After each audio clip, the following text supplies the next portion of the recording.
Here's a quick guide about how to use the gradebook. The first thing you need to do is to select the learning goals in your unit.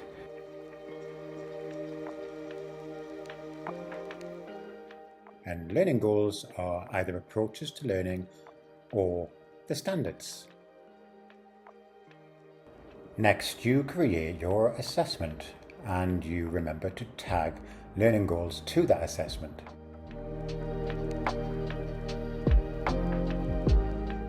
When you create an assessment, it's good practice to do it in your unit flow, as that way it'll be there next year when you re-import the unit.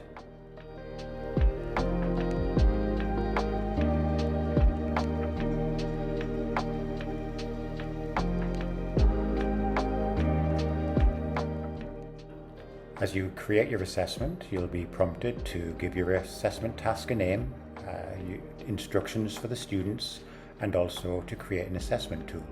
But for the purpose of this video, we'll scroll down to the bottom where you have to tag your learning goals, your ATLs or your subject standard. So you tag the standards that your assessment task is going to assess. Once done, you scroll down to the bottom of the screen. You will find a toggle which says Rate on Learning Goals. It's important to toggle this to on. Assuming that you've created your assessment tool and you've filled out the instructions for students, then you are ready to assign it to the students. Once the students have completed the assessment task and they have submitted any work that you've asked them to, you'll be ready to go in and to assess their learning and to grade them on their learning.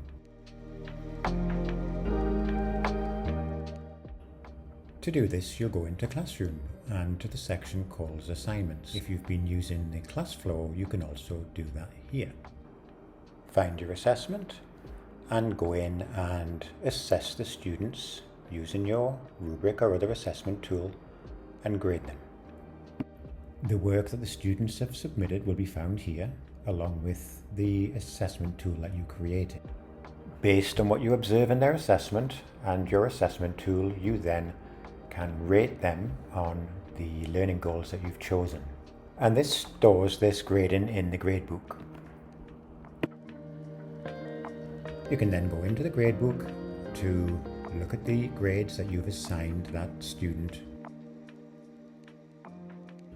The last grade that you gave the student will appear next to the standard or the ATL that you have in the gradebook.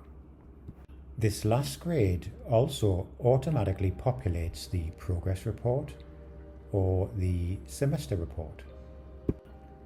Now, the last grade does not necessarily represent the student's learning over that whole unit, and it may not be appropriate to use.